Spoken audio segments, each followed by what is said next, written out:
안녕하십니까. 중원평제입니다. 오늘은 종부세에 대해서 한번 살펴보겠습니다. 종부세 그동안에 말도 많고 탈도 많았는데 드디어 가닥을 잡고 6월 1일 기준으로 해서 12월 달에 부과가 됩니다. 그러면 그 바뀐 내용, 이번에 그 결정된 내용이 어떤 건지 먼저 살펴보겠습니다. 일단 단독 명의인 경우에는 기본 공제 한도가 9억입니다. 9억에서 11억으로 2억이 증가되었습니다. 증가됐고, 단독인 경우에는 고령자 장기 보유 공제가 최고 한도 80%까지 공제된다는 기존에 결정된 부분입니다만은 일단 80%까지 받을 수 있습니다. 그런데 공동 명의인 경우에는 부부가 예를 들어서 50대 50 지분을 가지고 있다면 기본 한도 6억 플러스 6억에서 12억까지 받을 수 있어요. 단독 명의보다 1억을 더 받을 수 있습니다. 그런데 문제는 공동 명의에서는 세액 공제가 안 된다는 거예요. 장기 보유나 고령자 공제, 이게 안 된다는 거예요. 그러면 어떤 게 유리한 것인가 결정을 해야 되는데 그 내용을 아래에서 살펴보겠습니다. 그러면 종부세가 단독 명의일 때와 공동 명의일 때 한번 내용을 검토해 보면, 공동 명의일 때는 아까 얘기했듯이 9월 16일까지 단독 명의로 신고를 하느냐 선택을 할 수 있어요. 9월 16일부터 9월 말까지입니다. 선택을 할 수 있어요. 유리한 쪽으로 선택을 해서 신고를 하라는 얘기예요. 그러면 어떤 게 더 유리한지 그거를 알아봐야 돼요. 그 내용을 한번 살펴보면은, 단독 명의인 경우에는 어떻게 됐어요? 공제가 11억이잖아요. 공제 금액이 기존 9억에서 2억이 증가해서 11억인데, 문제는 공동 명의에는 그게 6억 플러스 6억, 부부가 지분이 6억 50%씩 했을 땐 6억 플러스 6억이 해서 12억이 돼요. 아까 얘기했듯이 그러면 공제 금액이 공동 명의가 1억이 많습니다. 1억이 많아요. 그만큼 종부세 금액이 적어지겠죠. 그 적어지는 금액을, 그러면 근데 그 대신에 공동 명의인 경우에는 세액 공제가 안 돼요. 장기 보유라든가 고령자 공제가 안 됩니다. 참고적으로 고령자 공제를 보면 장기 보유 고령자 공제가 있는데,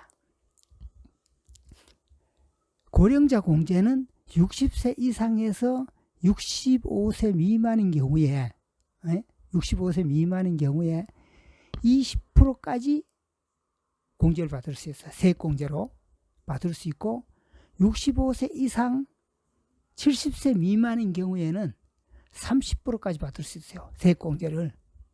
그리고 70세 이상이 되면은 40%까지 고령자 공제를 받습니다. 그리고 또 장기 보유 공제는 뭐냐면은 5년 이상 보유를 하면 20% 공제를 받을 수 있어요. 그리고 5년 이상 10년 미만을 하면 40%, 그리고 15년 이상을 보유를 하면 50%까지 공제를 받아요. 두 개 합해서는 최고 한도는 80% 한도까지 받을 수 있습니다. 그만큼 단독 명의에서는 80%까지 세액 공제가 가능하다는 거. 그러면 공동 명의에서는 1억 공제 더 받는 대신에 세액 공제가 안 된다는 부분하고, 단독 명의에서는 된다는, 그걸 비교를 해서 유리한 쪽을 선택을 해야 돼요. 그러면 이러한 부분에 대해서 이걸 정리해서 말씀드리면, 공동 명의인 경우는 어떻게 되겠어요?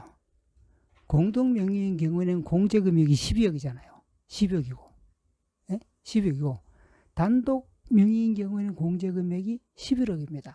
11억. 공동 명의가 1억이 많아요. 1억이 많잖아요. 그러면 1억이 많으면 당연히 종부세 금액도 그만큼 줄어들 거예요. 가표가 줄었기 때문에 줄어드는데, 그 대신에 앞에서 말했듯이 공동 명의의 경우에는 세액 공제가 안 되잖아요. 최고 80%까지 된다는 부분. 그게 안 되는데, 그러면 고령자 공제, 장기 보유 공제 80%까지 그런 혜택을 아예 못 받는다는데, 그러면 1억의 공제가 많아서 줄어드는 부분하고 세액 공제와 비교해서 결정을 해야 된다는 건데, 그것을 판단해서 결정해서 어떤 것이 유리한지, 그래서 그거를 선택해서 신고를 하는 거예요. 근데 거기서 세율을 따져봐야 돼요. 세율이, 이게 종부세는 가표가 3억 이하까지는 0.6%입니다. 0.6%고 세율이 3억 초과 6억 이하는 0.8%예요. 그리고 6억 초과 12억 이하는 1.2%입니다. 점점 누진공제로 올라가죠.